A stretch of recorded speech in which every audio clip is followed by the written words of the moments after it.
മോനെ ആദി. പെട്ടെന്നൊരു വിളി കേട്ടതും ആദിയുടെ ചുണ്ടിൽ ഒരു പുഞ്ചിരി വിരിഞ്ഞു. അങ്കിൾ എന്ന് പറഞ്ഞുകൊണ്ടവൻ തിരിഞ്ഞു നോക്കി. മധ്യവയസ്കനായ ഒരാൾ അവനെ നോക്കി ചിരിച്ചുകൊണ്ട് നിൽക്കുന്നു. ആദി വേഗം ഓടിപ്പോയി അയാളെ കെട്ടിപ്പിടിച്ചു. അയാളും വാത്സല്യത്തോടെ അവനെ ചേർത്ത് പിടിച്ചു. അങ്കിൾ എപ്പോൾ എത്തി? വിച്ചു എന്നോടൊന്നും പറഞ്ഞില്ല. അങ്കിളിന് സുഖമല്ലേ? എൻ്റെ ആദി, നീയൊന്ന് നിർത്തി ചോദിക്കുക, എന്നാലല്ലേ എനിക്ക് പറയാൻ പറ്റൂ. അത് കേട്ടതും ആദി ചിരിച്ചുകൊണ്ട് അയാളെ നോക്കി. അവരുടെ സ്നേഹം കണ്ട് ചിരിച്ചുകൊണ്ട് നിൽക്കുവാണ് വിച്ചുവും അമ്മയും.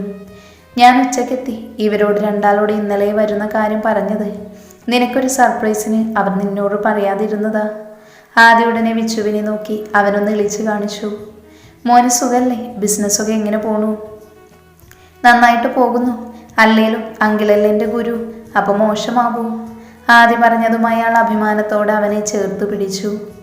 ഞാനെന്നൊരാൾ കൂടി ഇവിടെയുണ്ട്, നമ്മളെ കൂടി പരിഗണിക്കാം.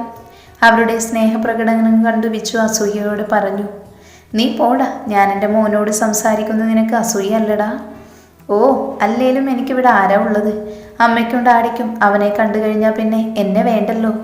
വിച്ചു കള്ളസങ്കടമൊക്കെ മുഖത്ത് വരുത്തി പറഞ്ഞു. അസൂയ ഒട്ടുമില്ല ചെക്കന്. പോയി ഫ്രഷായി വാ, ഞാൻ ചായ എടുക്കാം എന്ന് പറഞ്ഞ് വിച്ചുവിൻ്റെ തലയ്ക്കൊരു തട്ടും കൊടുത്ത് അമ്മ കിച്ചണിലേക്ക് പോയി. ചെല്ലു മക്കളെ, പോയി ഫ്രഷായി വാ. അങ്ങനെ വിച്ചുവും ആദ്യം നേരെ വിച്ചുവിൻ്റെ റൂമിലേക്ക് പോയി. പുതിയ ആളിനെ എല്ലാവർക്കും മനസ്സിലായി കാണുമല്ലോ. അതാണ് നമ്മുടെ വിച്ചുവിൻ്റെ അച്ഛൻ, the great Pratap Shankar, PS group of കമ്പനീസിൻ്റെ വൺ ആൻഡ് ഓൺലി ഓണർ. കൂടാതെ വിച്ചുവും ആദ്യമൊക്കെ പഠിക്കുന്ന കോളേജിൻ്റെ ചെയർമാന്. പുള്ളി ഒരു ബിസിനസ് ടൂർ കഴിഞ്ഞ് ഇന്ന് ലാൻഡ് ചെയ്തു. ഹോസ്റ്റലിലാകെ ടെൻഷൻ അടിച്ചിരിക്കുവാണ് അനുവും ആനും. മണി 7 കഴിഞ്ഞു. ഗൗരി ഇതുവരെ എത്തിയില്ല. ഫോൺ വിളിച്ചിട്ടാണ് എടുക്കുന്നുമില്ല. അനു ഫോൺ ട്രൈ ചെയ്തുകൊണ്ടിരുന്നു. ഈ പെണ്ണിനെന്തോന്ന് ഫോൺ എടുത്താ? എത്ര നേരമായിട്ട് വിളിക്കുക, മനുഷ്യനെ പേടിപ്പിക്കാനായിട്ട്. അനു, എനിക്കൊന്ന് പേടിയാവുന്നു. സമയം എത്ര ആയില്ലേ? ശരിയാ, ഇനിയിപ്പോൾ എന്ത് ചെയ്യും? 6 മണിക്ക് ഗേറ്റ് ക്ലോസ് ചെയ്ത് കാണും. നമുക്ക് ആദ്യേട്ടനെ വിളിച്ച് പറഞ്ഞാലോ? ഇനി അതേയുള്ളൂ മാർഗം, ഞാൻ വിളിക്കാം. അനു ആദിയുടെ നമ്പർ ഡയൽ ചെയ്യാൻ പോയത് പെട്ടെന്ന് ഡോറിൽ ആരോ മുട്ടി. അനു ആനോട് തുറക്കാൻ പറഞ്ഞു. ആനു പോയി ഡോറ് തുറന്നു. ഡോറ് തുറന്നതും ഗൗരി അകത്തേക്ക് കയറി. അനുവിനെയോ ആനിനെയോ മൈൻഡ് ചെയ്യാതെ അവൾ അകത്തേക്ക് കയറി ബാഗ് ഒരു ടേബിളിൽ വെച്ചു. ഗൗരി, നീ എവിടെയായിരുന്നു? ഞാൻ എത്ര നേരമായി വിളിക്കുന്നു, നീ എന്താ ഫോൺ എടുക്കാത്തേ? അനു നിർത്താതെ ചോദിച്ചുകൊണ്ടിരുന്നു. നീ ഇങ്ങനെ ഈ സമയത്ത് അകത്ത് കയറി? ഗേറ്റ് ക്ലോസ് അല്ലായിരുന്നോ? ആൻ ഗൗരി ഒന്നിനും മറുപടി പറയുകയോ അവരെ ഒന്ന് നോക്കുക പോലും ചെയ്തില്ല. അവൾ ഡ്രസ്സും എടുത്ത് ഫ്രഷ് ആവാൻ പോയി. ഇവൾക്കിതെന്തു പറ്റി? അനു ഗൗരി പോയ വഴിയെ നോക്കി നിന്നു. ഗൗരി ഫ്രഷായി ഇറങ്ങിയതും വീണ്ടും രണ്ടാളും അവളുടെ പിന്നാലെ കൂടി. ഗൗരി, നീ എന്തൊന്നും മിണ്ടാത്തത്? എവിടെയായിരുന്നു നീ ഇത്രയും നേരം? എന്ത് ഞാൻ വിളിച്ചിട്ട് ഫോൺ എടുക്കാഞ്ഞേ? ഗൗരി വീണ്ടും ഒന്നും പറയാതെ ഒഴിഞ്ഞു മാറി. ഗൗരി, നീ എന്ത് ഞങ്ങളോട് പിണക്കമാണോ? അനുവിൻ്റെ ശബ്ദത്തിൽ ദുഃഖം നിഴലിച്ചു. ഗൗരി അപ്പോഴും ഒന്നും പറഞ്ഞില്ല. പോയി അവളുടെ ബെഡിലിരുന്നു. അനുവിന് അവളുടെ അവഗണന സഹിക്കാവുന്നതിലും അപ്പുറമായിരുന്നു. അനുവിൻ്റെ കണ്ണുകൾ നിറഞ്ഞു. അവൾ ഏങ്ങിക്കരഞ്ഞു. ആനും അനുവിൻ്റെ കരച്ചിൽ കണ്ട് കരച്ചിലിൻ്റെ വക്കോളം എത്തിയിട്ടുണ്ട്. അനു നിർത്താതെ കരയുകയാണ്. അവൾ കരയുന്നത് കണ്ടതും ഗൗരിക്ക് വല്ലാതെയായി. അവൾക്ക് പെട്ടെന്നെന്തോ ഓർമ്മ വന്നു. അവൾ പതിയെ എണീറ്റ് അനുവിൻ്റെ അടുത്തേക്ക് പോയി. അനു, ഗൗരി വിളിച്ചതും അനു ഗൗരിയെ കെട്ടിപ്പിടിച്ച് കരയാൻ തുടങ്ങി. പ്ലീസ് ഗൗരിക്കുട്ടി, എന്നോട് എന്ത് വേണേലും പറഞ്ഞു, പക്ഷേ എന്നോട് മിണ്ടാതിരിക്കല്ലേ. അനു കരച്ചിലിൻ്റെയിൽ എങ്ങനെയൊക്കെയോ പറഞ്ഞു. അനു, നീ കരയില്ലേ? എനിക്ക് നിന്നോടൊരു പിണക്കവുമില്ല. പിന്നെന്താ നീ ഞങ്ങൾ ചോദിച്ചിട്ടൊന്നും പറയാഞ്ഞേ? അതെൻ്റെ മൈൻഡ് ശരിയല്ലായിരുന്നു. ഓ, നിനക്ക് തങ്ങ ആദ്യമേ പറഞ്ഞാൽ പോയരായിരുന്നു. വെറുതെ കുറച്ച് കണ്ണീര് വേസ്റ്റായി. അനു കണ്ണീർ തുടച്ച് പറഞ്ഞു കേട്ടതും ബാക്കി രണ്ടും അന്തം വിട്ട് നോക്കുന്നുണ്ട്. അനു അവരെ നോക്കി ഒന്ന് ഇളിച്ചു കാണിച്ചു. എൻ്റെ ഗൗരി, നീയല്ലാതെ ആരെങ്കിലും ഇവിടെ കണ്ണീര് വിശ്വസിക്കോ? ഇവളെ കൂടെ കരയാൻ നിന്ന് ഞാൻ ആരായി? ആൻ പറഞ്ഞു.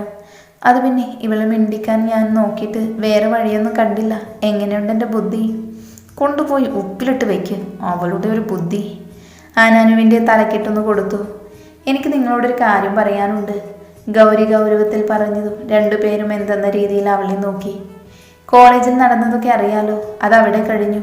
അതിനെപ്പറ്റി ഒരാളും എന്നോടൊരു വാക്കുപോലും സംസാരിക്കരുത്. ആദ്യയോട് പറയാനുള്ളത് അവിടെ വെച്ച് തന്നെ ഞാൻ പറഞ്ഞു കഴിഞ്ഞു. അതിനെക്കുറിച്ചൊരു ഡിസ്കഷൻ ഞാൻ ആഗ്രഹിക്കുന്നില്ല. ആലിയോടും ഇന്ദുവിനോടും കൂടി പറഞ്ഞേക്ക്. ഗൗരി പറഞ്ഞു നിർത്തിയതും അനുവും ആനും പരസ്പരം നോക്കി. ഓക്കെ, ഞങ്ങളായിട്ട് അക്കാര്യത്തിൽ ഇടപെടില്ല. നീയായി ആദ്യേട്ടനായി പോരെ. അനു ഗൗരിയോട് പറഞ്ഞിട്ട് അവൾ കാണാതെ ആനിനെ നോക്കി കണ്ണിറുക്കി കാണിച്ചു. അത് കണ്ട് ആനും അവളെ നോക്കി ചിരിച്ചു. ഗൗരി അച്ഛനെ വിളിക്കാനായി ഫോണുമായി റൂമിന് പുറത്തേക്കിറങ്ങി. രാത്രി വിച്ചുവിൻ്റെ റൂമിലിരിക്കുവാണ് ആദിയും വിച്ചുവും. വിച്ചു അനുവിനോട് ഫോണിൽ സൊല്ലുവാണ്. ആദ്യ ഒരു ചിരിയോടെ അതും നോക്കി അവൻ്റെ കയ്യിലുള്ള ബുക്കിലേക്ക് ശ്രദ്ധ കൊടുത്തു. അപ്പോഴാണ് വിച്ചുവിൻ്റെ അച്ഛൻ റൂമിലേക്ക് വന്നത്. വിച്ചു അതൊന്നും അറിഞ്ഞില്ല. ആദ്യ അങ്കിളിനെ കണ്ടതും എണീറ്റ് നിന്നു. വിച്ചു അച്ഛനെ തിരിഞ്ഞാണ് നിൽക്കുന്നത്. അതുകൊണ്ട് തന്നെ അവൻ അദ്ദേഹത്തെ കണ്ടില്ല. ആദ്യ അവനെ ഓപ്പോസിറ്റായി ഇരുന്നത് കൊണ്ട് തന്നെ അച്ഛൻ വന്നത് കണ്ടു.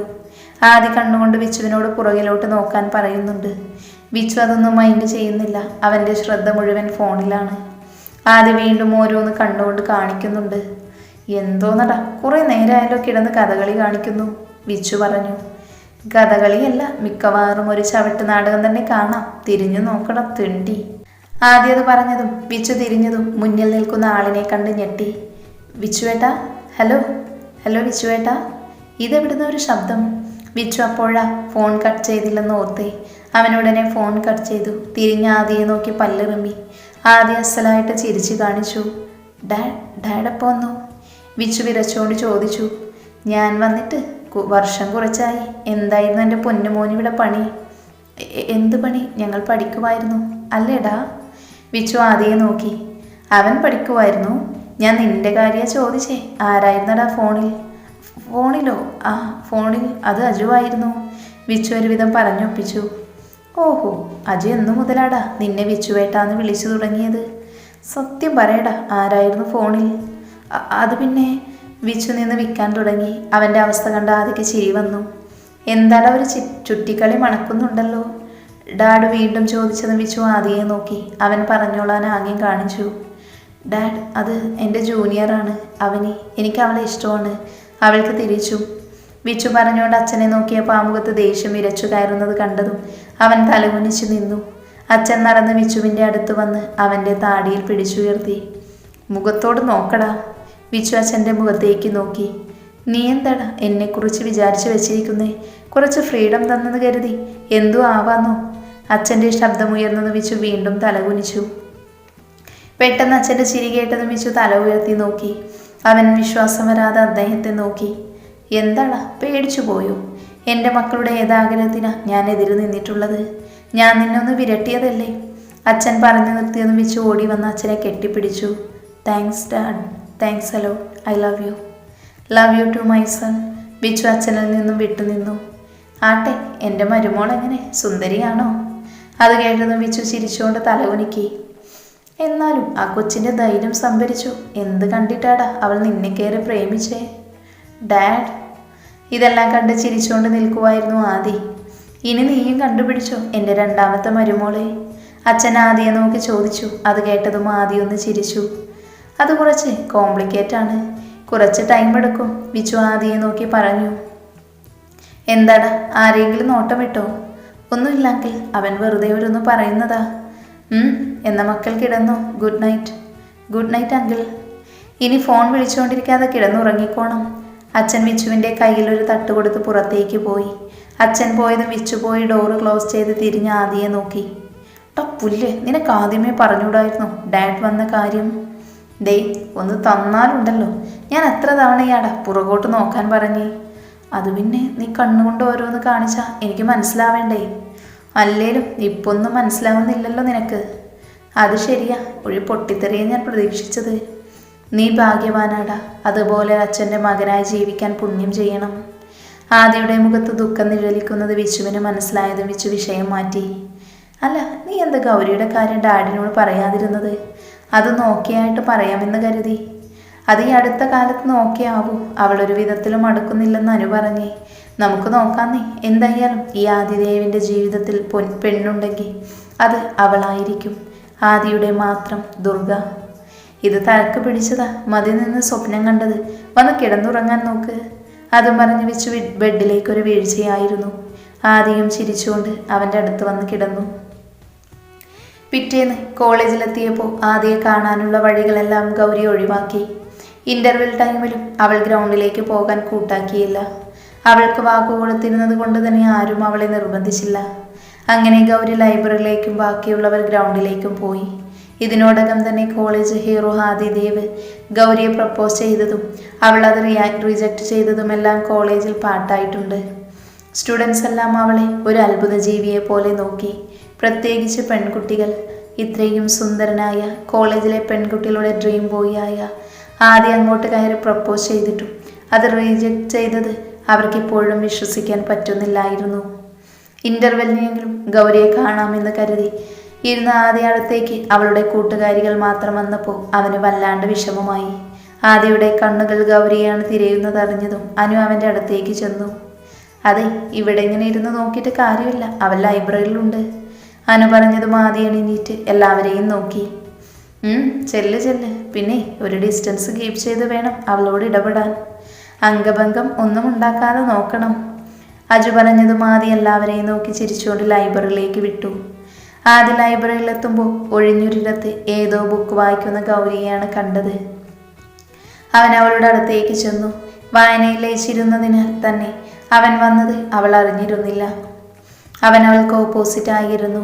അവളുടെ മുഖത്തേക്ക് അവൻ ഉറ്റുനോക്കി. ഒരു കൺമഷി പോലുമില്ലാത്ത അവളുടെ മുഖം എത്ര സുന്ദരമാണെന്ന് തോന്നി അവന്. ഇടയ്ക്ക് മുഖത്ത് പാറി വീഴുന്ന മുടിയിടകൾ അവൾ വകഞ്ഞു മാറ്റുന്നുണ്ട്. അവൻ കണ്ണെടുക്കാതെ അവളെ നോക്കിയിരുന്നു. തന്നെ ആരോ നോക്കുന്നുണ്ടെന്ന് തോന്നിയതും അവൾ പുസ്തകത്തിൽ നിന്നും തല ഉയർത്തി നോക്കി. മുന്നിൽ തന്നെ കണ്ണിമ വെട്ടാതെ നോക്കിയിരുന്ന ആദിയെ കണ്ടതും അവളുടെ മുഖത്തേക്ക് ദേഷ്യം ഇരച്ചു കയറി. നീ എന്താ ഇവിടെ? അവൾ ദേഷ്യത്തിൽ അവനോട് ചോദിച്ചു. ലൈബ്രറി എന്താ നിന്റെ കുടുംബ സ്വത്താണോ? ഇവിടെ ആർക്ക് വേണമെങ്കിലും വരാം. ആദ്യം അവളിൽ നിന്നും കണ്ണെടുക്കാതെ പറഞ്ഞു. അത് കേട്ടതും ഗൗരിക്ക് വീണ്ടും ദേഷ്യം വന്നു. ഇത്രയും സ്ഥലം ഉണ്ടായിട്ട് നീ എന്തിനാ ഇവിടെ വന്നിരിക്കുന്നത്? എനിക്കിഷ്ടമുള്ളിടത്ത് വന്നിരിക്കും. എൻ്റെ അടുത്തിരിക്കണ്ട. ഞാൻ എൻ്റെ പെണ്ണിൻ്റെ അടുത്തായിരിക്കുന്നേ. അത് പറ്റില്ലെന്ന് പറയാൻ നീ ആരാ? ഗൗരി എണീറ്റ് അവൻ്റെ അടുത്തേക്ക് വന്നു. പെട്ടെന്ന് മേശയുടെ കാലിൽ തട്ടി അവൾ നേരെ അവൻ്റെ പുറത്തേക്ക് വീണു.